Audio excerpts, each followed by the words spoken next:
Welcome to me ఇంటి నేస్తం Lavanya. Upcoming రివ్యూలోకి వెళ్ళిపోదాం. అమర్ బాగీని తీసుకొని అలా సిటీ అవుట్స్కర్ట్స్లో ఉన్న రిసార్ట్కి బయలుదేరతాడు. ఇదంతా గమనిస్తున్న రాథోడ్ పాపం ఎలా అయినా వెళ్ళి నేను మిస్ అమ్మకి ఆయన ఆపరేషన్లో ఉన్నారని చెప్పి తీరాలి, ఇలా వెళ్తే గుర్తుపట్టేస్తారు కాబట్టి మారువేషంలో వెళ్ళాలి అని మారువేషం వేసుకొని వాళ్ళని ఫాలో అవ్వడానికి ప్రయత్నిస్తూ ఉంటాడు రాథోడ్. ఇది ఇలా ఉండగా మనోహరి బాబ్జీ ద్వారా అమర్ బాగి ఎక్కడికి వెళ్ళారో తెలుసుకుంటుంది. తెలుసుకొని ఇంకా వెంటనే బయలుదేరాలని ఆలోచిస్తూ ఉంటుంది. అదంతా గమనిస్తున్న అరుంధతి కూడా, మనోహరి నువ్వు బయలుదేరితే నేను కూడా నీతో పాటు వస్తాను, వాళ్ళిద్దరూ ఎలా ఉంటున్నారోనని నాకు కూడా చాలా టెన్షన్గా ఉంది. ఆయన పాపం పిచ్చి పిల్ల, ఆ మిస్ అమ్మకి ఆయన ప్రేమతో తీసుకెళ్తున్నారు అనుకుంటుంది, కానీ ఈ ఆపరేషన్లో భాగంగా తన్ని ఒక ఎరలా తీసుకువెళ్తున్నారని ఆ మిస్ అమ్మకి అర్థం కావట్లేదు. నేనక్కడ ఉంటే తనకి ఏదో ఒక సలహా చెప్పి ఎలాగొకలా తనకి నిజం తెలిసేలా చేస్తాను అని చెప్పి ఇంకా అలా అక్కడి నుండి బాగి అరుంధతి మనోహరితో పాటు బయలుదేరుతుంది కారులో అమర్ బాగి ఉన్న రిసార్ట్కి.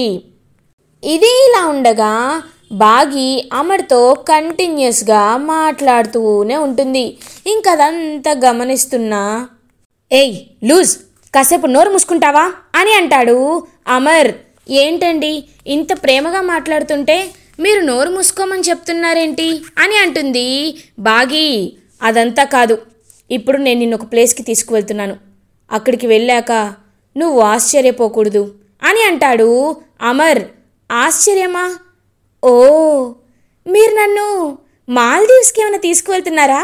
ఫ్లైట్ టికెట్స్ బుక్ చేసి నాకు సర్ప్రైజ్ ఇవ్వాలనుకుంటున్నారా అని అడుగుతుంది బాగి. అదొక్కటే తక్కువ అని మనసులో అనుకుంటాడు అమర్. ఏంటండి అని అంటుంది. అదంతా నేను నీకు ఇప్పుడు చెప్పలేను, కానీ అక్కడికి వెళ్ళాక కొన్ని జరగచ్చు. ఎందుకు జరుగుతుంది, ఏం జరుగుతుంది అనే విషయాల్ని నువ్వు నన్ను ప్రశ్నలపై ప్రశ్నలు అడగకూడదు, నేను చెప్పింది చేయాలి, ఓకే అని అంటాడు అమర్. ఏంటినా, నిజంగా మిలిటరీ క్యాంప్కి ఏమైనా తీసుకువెళ్తున్నారా ఏంటి? సరే మీ మాట వింటాను అని అంటుంది బాగి. ఇది ఇలా ఉండగా మనోహరి కూడా అలా ఇంకా కారులో బయలుదేరుతుంది. ఇంకా మనోహరిని అలా చూస్తూ ఉంటుంది అరుంధతి. ఈయన విషయంలో నాకంటే దీనికి ఎక్కువగా ఇంట్రెస్టింగ్గా ఉన్నట్టుంది. అయినా ఈ మనోహరి ఈ కుళ్ళు స్వభావాన్ని ఎప్పుడు వదులుకుంటుందో ఏంటో అని చెప్పి అలా ఇంకా మనోహరి వైపు చూస్తూ ఉంటుంది అరుంధతి. కరెక్ట్గా అదే టైంకి బాబ్జీ మనోహరికి కాల్ చేస్తాడు. హలో మేడం అని అంటాడు. బాబ్జీ, నువ్వు చెప్పిన లొకేషన్కే రీచ్ అవుతున్నాను, ఏమైంది అని అడుగుతుంది. చెప్తాను మేడం, కానీ మీరు అని చెప్పి ఒక్కసారిగా ఒక మ్యాటర్ చెప్పేసరికి కార్ ఆపేస్తుందనమాట మనోహరి. ఒక్కసారిగా షాక్ అయిపోతుంది మనోహరి. ఏంటి ఈ మనో ఏదో వార్త విని ఒక్కసారిగా స్టన్ అయిపోయింది, ఏమై ఉంటుంది అని అరుంధతి పక్కనే ఉండి చూస్తూ ఉంటుంది. ఇంకా వెంటనే కార్ని పక్క రూట్కి తిప్పేస్తుందనమాట మనోహరి. ఏ వెళ్ళాల్సింది అటు కదా, ఇటెందుకు వెళ్తున్నావు మను అని అడుగుతూ ఉంటుంది అరుంధతి. కానీ అరుంధతి ఆత్మ మాటలు వినపడవు కాబట్టి ఇంకా అలా వినిపించుకోకుండా మనోహరి అయితే తీసుకువెళ్ళిపోతూనే ఉంటుంది. ఇది ఇలా ఉండగా రాథోడ్ కూడా ఒక గుర్తుపట్టలేని ఒక గెటప్ వేసుకొని అలా వాళ్ళని ఫాలో అవుతూ యో అని చెప్పి ఫాలో అవుతూ వెళ్తూ ఉంటాడు. ఇదంతా దూరం నుంచి ఆ అరవింద్ భాయ్ వాళ్ళు గమనిస్తూ ఉంటారు. భార్యని తీసుకొని ఎంజాయ్ చేద్దామని రిసార్ట్కి తీసుకువెళ్దాం అనుకుంటున్నాడు అనుకుంటా, కానీ ఇదే వాడి ఆఖరి ఎంజాయ్మెంట్ అని పాపం ఆ అమరేంద్రకి అర్థం కావటం లేదు. ఇది ఇలా ఉండగా అమర్ బాగి ఇంకా అలా ఒక రెస్టారెంట్లో కూర్చొని కాఫీ తాగుతూ ఉంటారు. అదంతా గమనిస్తూ ఇంకా అమర్ వైపు ప్రేమగా చూస్తూ ఉంటుంది బాగి. ఏయ్ ఏంటి అలా చూస్తున్నావు అని అడుగుతారు. మీరు ఇవాళ చాలా హ్యాండ్సమ్గా ఉన్నారు, అందుకే మీ వైపు అలా చూస్తున్నా అని అంటుంది ఇంకా బాగి. నీకు ఇది తప్ప ఏది మాట్లాడవా అని అడుగుతాడనమాట ఇంకా పాపం అమర్. మీరు మరి అంత అందంగా ఉంటే నన్నేం చేయమంటారు? చెప్పండి, నేనెలా ఉన్నాను? నేను అందంగా ఉన్నానా అని అడుగుతుంది బాగి. ఇంకలా చూస్తూ ఉంటాడనమాట అమర్. చుట్టూ గమనిస్తూ ఉంటాడు అమర్. ఇంకా చుట్టూ గమనిస్తూ అలా అరవింద్ భాయ్ వాళ్ళ ప్లేస్ ఎక్కడ ఉందా అని వెయిట్ చేస్తూ ఉంటాడు. మిస్ అమ్మ, నేను ఇప్పుడే వస్తాను అని ఇంకలా లేచి వెళ్ళి వాళ్ళ వైపు టార్గెట్ చేస్తూ వాళ్ళకు కనబడకుండా ఒక ఫోన్ని ఆన్ చేసి ఇంకా మేజర్ వాళ్ళకి ఇన్ఫర్మేషన్ ఇస్తూ ఉంటాడనమాట అమర్. సార్, వాళ్ళ టీంని డిటెక్ట్ చేశాను కాబట్టి ఇప్పుడు మనం యాక్షన్ తీసుకోవచ్చు, కానీ ఇక్కడ కాసేపు వెయిట్ చేయాలి అని చెప్పి ఇంకొక ఇన్ఫర్మేషన్ని ఇస్తూ ఉంటాడనమాట అమర్. ఇది ఇలా ఉండగా రాథోడ్ అప్పుడే అమర్ పక్కకు వెళ్ళడం చూసి బాగి దగ్గరికి వస్తాడు. మిస్సమ్మ అని అంటాడు. ఏయ్, ఎవరు నువ్వు అని అంటుంది బాగి. బా, నన్ను గుర్తుపట్టలేదా మిస్సమ్మ అని ఇంకా అలా తన జుట్టు ఓపెన్ చేసి చూస్తాడు. ఓ రాథోడ్, నువ్వా? ఎంత కామెడీగా ఉన్నావో తెలుసా, అస్సలు నేను గుర్తుపట్టలేకపోతున్నాను అని చెప్పి నవ్వుతూ ఉంటుంది బాగి. అబ్బా, నువ్వు ఉండు మిస్సమ్మ, ముందు నేను చెప్పేది బాగా విను. అది అని ఈలోపు ఇంకా అమర్ అయితే అక్కడికి వచ్చేస్తాడు. అబ్బా సార్, ఇప్పుడే రావాలా అని చెప్పి ఇంకా వెళ్ళిపోబోతూ ఉంటాడనమాట రాథోడ్. ఇంకా అమర్ కాలు తగిలి అక్కడే పడిపోతాడనమాట రాథోడ్. ఇంకా అలా రాథోడ్ విగ్ అయితే ఊడిపోయి వచ్చేస్తుంది. ఒక్కసారిగా అమర్ రాథోడ్ని చూసి షాక్ అయిపోతాడు. రాథోడ్, నువ్వేంటి ఇక్కడ అని అడుగుతాడు. సార్, అది పాపం మిస్ అమ్మ అని అంటారు. రాథోడ్, నేను నీకు చెప్పాను కదా రావద్దని. సర్లే, నేనే గుర్తుపట్టలేకపోయాను. ఎలా వచ్చావో అలాగే వెళ్ళిపో రాథోడ్ అని అంటాడు అమర్. సార్, పాపం సార్, మళ్ళీ చెప్తున్నాను, జాగ్రత్త సార్ అని అంటాడు రాథోడ్. ఏం చేయాలో నాకు తెలుసు, నువ్వు ముందు ఇక్కడి నుండి వెళ్ళిపో అని చెప్పి ఇంకా అలా సీక్రెట్గా మాట్లాడి పంపించేస్తాడు అమర్. రాథోడ్, దేవుడా, ఆ అమాయకపు పక్షిని నువ్వే ఎలా అయినా కాపాడాలి అని పాపం మనస్ఫూర్తిగా కోరుకుంటూ ఉంటాడు రాథోడ్. ఇది ఇలా ఉండగా మనోహరి ఒక సీక్రెట్ ప్లేస్లో కారాపుతుంది. ఏంటి ఈ ప్లేస్ ఇలా ఉంది, అయినా ఈ మనోహరికి ఇక్కడేం పని అని ఆలోచిస్తూ ఆశ్చర్యపోతుంది అరుంధతి. వెంటనే బాబ్జీ, నువ్వు నన్ను ఇక్కడికి ఎందుకు రమ్మన్నావు? పాప గురించి ఇన్ఫర్మేషన్ తెలిసింది అన్నావు కదా, తెలుసుకోవాలంటే ఇక్కడికి రమ్మని చెప్పావు కదా, ఎక్కడా నా కూతురు ఎక్కడా అని అడుగుతుంది మనోహరి. ఒక్కసారిగా పక్కనే ఉన్న అరుంధతి కూడా అలా షాక్ అయిపోతుంది. ఏంటి మనోహరి కూతురు అంటుంది, అంటే మనోహరికి పెళ్ళయింది, కూతురు కూడా ఉందా అని చెప్పి ఇంకలా షాక్లో ఉండిపోతుందన్నమాట అరుంధతి. ఇంకలా బాబ్జీ పక్కకి తప్పుకునేసరికి అక్కడ రణ్వీర్ కనబడతాడు. రణ్వీర్ని చూసి ఒక్కసారిగా షాక్ అయిపోతుందన్నమాట ఇంకా మనోహరి. ఏయ్, ఏంటి నన్ను చూసి అలా శిలా విగ్రహంలా నించుని ఉండిపోయావు? చూడు, నాకు ఒక విషయం అర్థమైంది, కానీ ఛాన్స్ ఎందుకు తీసుకోవడమని వదిలిపెట్టడం లేదు. ఇన్నాళ్ళుగా సైలెంట్గా ఉన్న నువ్వు 6 ఏళ్ల క్రితం ఒక పాప గురించి ఎంక్వైరీ చేయమని వీణ్ణి ఎందుకు కోల్కతా పంపించావు చెప్పు అని అంటాడనమాట. ఇంకా రణ్వీర్ ఒక్కసారిగా మనోహరి షాక్ అయిపోతుంది. అది అంటే నాకు అని అంటుంది. ఏయ్, నువ్వు నా కూతుర్ని నాకు దూరం చేసి 6 ఏళ్ళు అవుతుంది. కరెక్ట్గా 6 సంవత్సరాల క్రితం మదర్ తెరెసా ఆశ్రమంలో ఒక పాప గురించి వెతకడానికి వీడక్కడికి వెళ్ళాడు. అంటే రెండిటికి ఏదో సంబంధం ఉంది. నీ గురించి నాకు తెలుసు కాబట్టే నిన్ను అడగడానికి వచ్చాను. ముందు తల్లి హృదయం కదా, కన్న బిడ్డని అనాథ ఎవరు చేసుకుంటారు అని నీపై నాకు అనుమానం రాలేదు. కానీ తర్వాత ఆలోచించాను. కన్న బిడ్డ తాళి కట్టిన భర్తనే వదిలి వేరే ఒకరి కోసం వెళ్ళిపోయిన నువ్వు పాప ఎవరు అంటే వాళ్ళకి ఏం సమాధానం చెప్పగలవు? అందుకే పాపని వదిలించుకొని వెళ్ళావని నా అనుమానం. చెప్పు, నిజం చెప్పు.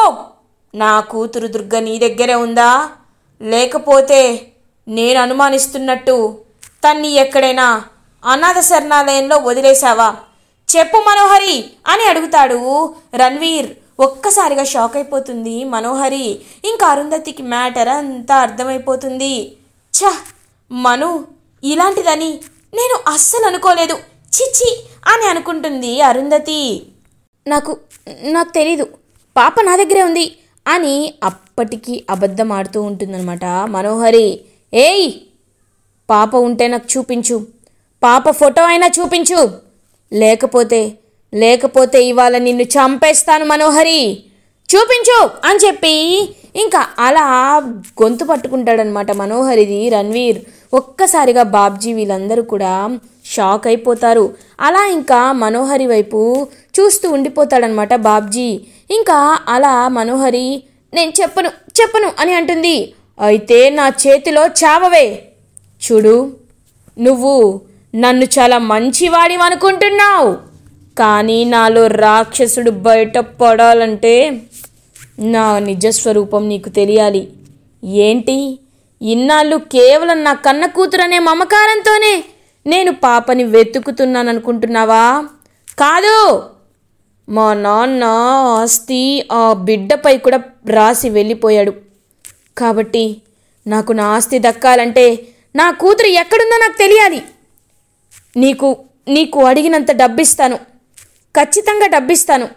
నా కూతురు ఎక్కడుందో నాకు చెప్పు అని అంటాడు ఇంకా రణ్వీర్. ఇంకా గట్టిగా పీక పట్టుకునేసరికి అయినా ఎంతకీ చెప్పదనమాట, బయట పెట్టదనమాట మనోహరి. సార్, తన కూతురు ఎక్కడుందో ఆవిడకి కూడా తెలియదు సార్ అని చెప్పేస్తాడు బాబ్జీ. ఒక్కసారిగా రణ్వీర్ షాక్ అయిపోతాడు. ఏంటి, తెలీదా అని అంటాడు రణ్వీర్. ఎందుకు చెప్పావన్నట్లు మనోహరి ఎక్స్ప్రెషన్ పెడుతుంది. అవును, ఆ రోజు అనాథ శరణాలయంలో వదిలి వచ్చేశాను. తర్వాత పాప ఎక్కడుందో ఏమైందో నాకేమీ తెలీదు అని అంటాడు మనోహరి. అయితే అంటుంది ఆ రణ్వీర్తో. రణ్వీర్ ఒక్కసారిగా కుప్పకూలిపోతారు. కామోష్, ఇంకొక్క మాట మాట్లాడినా నేను ఊరుకోను. కన్న తల్లి ప్రేమ ఎలా ఉంటుందో ఎవరినైనా చూసి నేర్చుకోవచ్చు, కానీ కన్న తల్లి కసాయిగా మారితే ఎలా ఉంటుందో నిన్ను చూసి ఎవరైనా నేర్చుకోవాలి. ఛీ, నువ్వు ఒక తల్లివేనా? కన్న బిడ్డని నువ్వు బ్రతికుండగానే అనాథ శరణాలయంలో వదిలేస్తావా? ఎందుకు ఇలా చేశావు అని అడుగుతాడు రణ్వీర్. ఏయ్, నువ్వేదో మంచివాళ్ళ మాట్లాడుతున్నావేంటి? ఇన్నాళ్ళు నువ్వు దుర్గకి ప్రేమతో వెతుకుతున్నావేమో అనుకున్నాను, కానీ ఎప్పుడైతే నీ ఆస్తి కోసం దుర్గని వెతుకుతున్నావని అర్థమైందో నువ్వు నేను స్వార్థపరులమే అనే విషయం నాకు అర్థమైంది. చూడు రణ్వీర్, నీకు నీ ఆస్తి కావాలి, నాకు అమర్ కావాలి. ఇద్దరికీ దుర్గా అవసరం లేదు, కానీ దుర్గ మన కళ్ళ ముందుండడం మనకి ముఖ్యం. కాబట్టి ఈ విషయంలో ఇద్దరు కలిసి పనిచేయాలి. ఎక్కడ దుర్గ ఉందో తెలుసుకొని నేను నీకు అప్పచెప్తాను. ఇంకా నువ్వు తనతో ఎలా ఉంటావో నాకు అవసరం లేదు, తన్ని ఎక్కడ పెట్టి చదివిస్తావో కూడా నాకు అవసరం లేదు, కానీ దుర్గని వెతికి నేను నీకు అప్పచెప్తాను. నువ్వు నా జీవితంలో నుండి వెళ్ళిపోవాలి. నీకు ఈ డీల్ ఓకేనా అని అంటుంది మనోహరి. ఇంకా మనోహరి వైపు చూస్తూ ఉంటాడు రణ్వీర్. అరుంధతి, చిచ్చి, అసలు మీరు కన్న తల్లిదండ్రులేనా? ఒక్కరికి కూడా పాప అంటే ప్రేమ లేదు. 6 ఏళ్ల క్రితం పాప వెళ్ళిపోయిందంటున్నారు. మదర్ తెరిసా ఆశ్రమం దగ్గర దొరికింది అంటున్నారు. అంటే పాప అని ఆలోచిస్తూ ఉంటుంది అరుంధతి. వెంటనే తనకి అంజు స్ట్రైక్ అవుతుంది. ఒక్కసారిగా షాక్ అయిపోతుంది అరుంధతి. అంటే మనోహరి రణ్వీర్ల కూతురేనా అంజు? వాళ్ళ అమ్మ నాన్న ఇలాంటి వాళ్ళని తెలిసి ఇంకా అంజుని వీళ్ళ దగ్గరికి పంపించడం కరెక్ట్ కాదు. ఏదో ఒకటి చేయాలి, ఆయన్ని నిజం తెలుసుకోకుండా నేను ఆపాలి అని ప్రయత్నిస్తూ ఉంటుంది. షాక్ అయిపోతుంది అరుంధతి. ఇది ఇలా ఉండగా అమర్ అండ్ బాగి, మిస్సమ్మ, ఇదిగో ఈ రూమ్ చూడు ఎంత బాగుందో అని ఇంకా రూమ్ డోర్స్ అయితే ఓపెన్ చేస్తాడు. ఒక్కసారిగా రూమ్ని చూసి హ్యాపీగా ఫీల్ అవుతుందనమాట బాగి. ఏవండి, మీరు ఇక్కడికి తీసుకురావడమే ఒక కళ, మళ్ళీ రూమ్ తీసుకురావడానికి ఇంకా కళ. అసలు నాకు మిమ్మల్ని చూస్తుంటే ఎంత కళ నిజం అనిపిస్తుంది అని అంటారు. అనిపిస్తుంది, కానీ కొద్దిసేపట్లో ఏం జరగబోతుందో నీకు తెలీదు అని మనసులో అనుకుంటాడు అమర్. ఇంకా అరవింద్ బాయ్, రేయ్ ఇదే కరెక్ట్ టైం, వాడు వాళ్ళ భార్యతో హ్యాపీగా ఉన్న టైంలోనే తన వైపు గన్ ఎయిమ్ చేసి తన్ని షూట్ చేయాలి అని చెప్పి ఇంకా ఆ రూమ్ చుట్టూ ఇంకా పెడతాడనమాట. అలా బాగీని చంపడానికి వాళ్ళందరూ ఇంకా కరెక్ట్గా బుల్లెట్ వచ్చి పడేయాలని షూట్ చేసేలోపు బాగీ అమర్ని పక్కకి నెట్టేస్తుంది. బుల్లెట్ అలా ఇంకా విండోలో నుండి వెళ్ళిపోతుంది. ఇంకా రాథోడ్ చెప్పినట్టు అలా పాపం టేబుల్ కిందకి వెళ్ళి దాక్కుంటుందన్నమాట బాగీ. ఇంకా అంతా షూట్స్ ఫైరింగ్ మొత్తం జరుగుతూ ఉంటుంది. అదే టైంకి అరుంధతి ఇంకా రూమ్లోకి వస్తుంది. రూమ్లోకి వచ్చి మొత్తం ఇంకా అలా అందరి వైపు లేక బాగీ ఎక్కడుందా అని బాగీ వైపు చూస్తూ ఉంటుందన్నమాట అరుంధతి. ఇంకా బాగీ అయితే అలా దాక్కుంటుంది. బాగీ దగ్గరికి అరుంధతి వెళ్తుంది. అక్క మీరేంటి ఇక్కడ, అయినా లోపలికి ఇలా వచ్చారక్క అని అడుగుతుంది బాగీ. అదంతా కాదు, ముందు నువ్వు క్షేమంగా ఉండాలి, ఇదంతా ఆపరేషన్లో భాగం, నిన్ను కాపాడదామనుకుంటే ఇదిగో ఇలా జరిగింది అని అంటుందన్నమాట. ఇంకా బాగీతో అరుంధతి ఒక్కసారిగా షాక్ అయిపోతాడనమాట. ఇంకా బాగీ అయినా ఇదంతా మీకెలా తెలుసక్క అని అంటుంది. అదంతా అని చెప్పేలోపు ఇంకా అలా షూట్ చేసుకుంటూ కరెక్ట్గా ఆ అరవింద్ బాయ్ అయితే అమర్ని హ్యాండ్ దగ్గర షూట్ చేస్తాడు. ఒక్కసారిగా పాపం షోల్డర్లోకి బుల్లెట్ వెళ్తుంది. ఏవండి అని చెప్పి పరిగెట్టుకుంటూ పాపం బాగీ అయితే అలా వచ్చి ఇంకా అమర్ని పట్టుకుంటుంది. అమర్ బాగీ వైపు చూస్తూ ఉంటాడు. మిస్ అమ్మ, ఇప్పుడు నీకు ఒక పెద్ద బాధ్యతని అప్పచెప్తున్నాను, నువ్వు దాన్ని నెరవేర్చాలి మిస్ అమ్మ అని అంటాడు అమర్. ఏంటండి అది అని అడుగుతారు. తీసుకో, గన్ తీసుకో, వాడిని ఏం చెయ్యి, వాడిని షూట్ చెయ్యి, వాడికి నీపై ఎలాంటి ఎక్స్పెక్టేషన్స్ ఉండవు కాబట్టి నువ్వు వాడిని ఏం చేయలేవనుకుంటాడు, కానీ నువ్వు వాటన్నిటిని ఒమ్ము చేసి వాడిని షూట్ చేయి అని చెప్పి ఇంకా అలా గన్ చేతికిస్తాడనమాట బాగీకి. కానీ నేనెలా అండి అని అడుగుతుంది. చూడు బిస్సమ్మ, నీలో చాలా టాలెంట్ ఉంది, అది ఇప్పుడే బయట పెట్టాలి, షూట్ చేయి మిస్సమ్మ అని చెప్పి గన్ చేతికిస్తాడనమాట అమర్. ఇంకా అలా గన్ తీసుకుంటుంది మిస్సమ్మ. గన్ తీసుకొని అలా ఇంకా అరవింద్ భాయ్ వైపు ఏం చేస్తుంది. అరవింద్ భాయ్ వైపు ఏం చేసి పడేయాలని షూట్ చేస్తుంది మిస్సమ్మ. ఒక్కసారిగా అరవింద్ భాయ్ చనిపోతాడు. ఇంకా అలా తిరిగి పడిపోతాడు. అప్పుడే అక్కడికి పోలీసులు అందరూ వచ్చి ఇంకా అరవింద్ భాయ్ డెడ్ బాడీని కలెక్ట్ చేసుకుంటారు. మిస్సమ్మ, చెప్పానా నీపై నాకు నమ్మకం ఉంది, నువ్వు ఇప్పుడు ఒక పెద్ద వ్యక్తిని చంపేశావు, వాడు మన దేశానికి ఎంతో హాని చేసేవాడు, అలాంటి వాణ్ణి నువ్వు చంపావు మిస్సమ్మ, చంపేశావు. నిజంగా నువ్వు చాలా ధైర్యవంతురాలివి, నువ్వు అనుకుంటే ఏదైనా సాధించగలిగేదానివి. I appreciate you Missamma. But ఇప్పుడు నీకు ఒక విషయం చెప్పబోతున్నాను, నువ్వు ఆనందపడే విషయం చెప్పబోతున్నాను. నువ్వంటే నాకు ఇష్టం మిస్సమ్మ అని అంటాడు అమర్. అమర్ని చూసి ఒక్కసారిగా స్టన్ అయిపోతుంది బాగీ. ఇదంతా దూరం నుంచి గమనిస్తున్న అరుంధతి కూడా ఒక్కసారిగా స్టన్ అయిపోతుంది. ఇటువైపు మనోహరి అండ్ రణ్వీర్ చేతులు కలిపి దుర్గని వెతకాలని ప్రయత్నిస్తూ ఉంటారు. ఇలా ఎపిసోడ్ ఎండ్ అవుతుంది. ఫర్దర్ ఎపిసోడ్ రివ్యూస్ ముందుగా మీకు కావాలి అనుకుంటే మా ఛానల్ని సబ్స్క్రైబ్ చేసుకోండి. Thanks for watching.